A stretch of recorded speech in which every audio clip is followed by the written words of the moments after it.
کہ کچھ لوگ اپنا فلیٹ یا اپنا گھر وغیرہ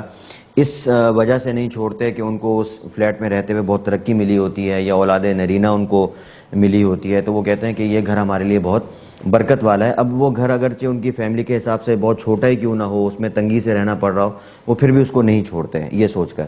اسی طرح اس کے برعکس بھی ہوتا ہے کہ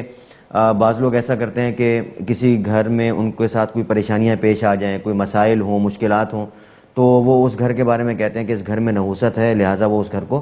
چھوڑ دیتے ہیں۔ تو ایسا یہ جو عمل ہے، یہ کہنا کہ یہ گھر برکت والا ہے، ہم اس کو نہیں چھوڑیں گے، یا اس میں نحوست ہے اس وجہ سے ہم چھوڑ رہے ہیں، یہ کیسا ہے؟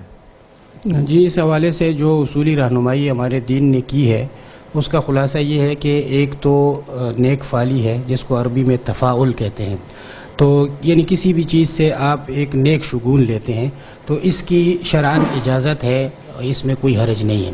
جیسے مثلا انہوں نے لکھا ہے کہ ایک گھر میں اچھے حالات پیش آئے ہیں تو کوئی آدمی اس وجہ سے اس میں رہتا ہے کہ اس میں یہ ایک نیک شگون ہے ہمارے لیے اس گھر میں، اور وہ اس میں باقی رہتا ہے، اور تو اس میں کوئی حرج نہیں۔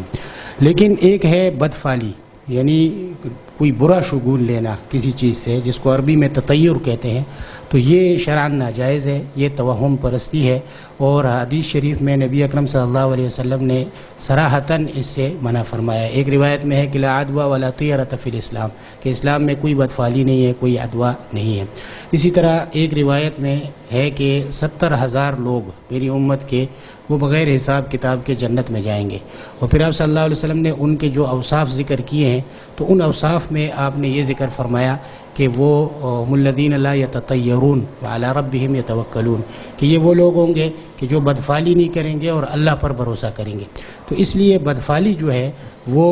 اس اسلام میں منع ہے۔ اسلام سے پہلے مشرکین عرب میں اس کا بہت رواج تھا کہ وہ بدفعلی کیا کرتے تھے، صبح کو نکلتے تھے، کوئی پرندہ آگے آ گیا، کالا پرندہ یا کچھ ہو گیا تو اس سے وہ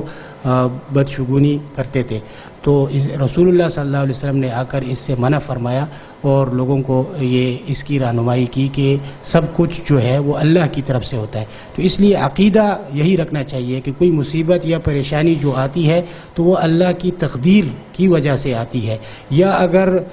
اس وجہ سے بھی آتی ہے جیسے قرآن پاک میں ہے کہ وما اصابکم من مصیبت فبما کسبت ایدیکم، کہ تمہیں جو پریشانی پہنچتی ہے وہ تمہارے اعمال کی وجہ سے پہنچتی ہے۔ تو کسی چیز میں اللہ تعالیٰ نے ایسا کوئی اثر نہیں رکھا کہ اس کی وجہ سے کسی کو مصیبت یا پریشانی پہنچے۔ اگر کوئی یہ عقیدہ رکھتا ہے تو یہ عقیدہ اسلام کے خلاف ہے، اس لیے یہ عقیدہ رکھنا جائز نہیں ہے۔ تو بدشگونی جائز نہیں ہے، خلاصہ یہ ہے، اور نیک فعلی اس کی گنجائش ہے۔